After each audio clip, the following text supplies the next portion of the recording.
Hello viewers, আসসালামু আলাইকুম।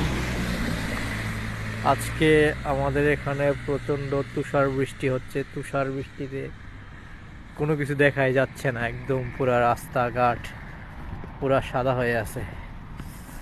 রাস্তায় মনে করেন যার একটু পরেই আধা ঘন্টা যাবৎ বৃষ্টি হইতেছে, তুষার বৃষ্টি, পুরা রাস্তাঘাট পুরা জমে সাদা হয়ে গেছে। যেদিকে তাকাই সেদিকে তুষার।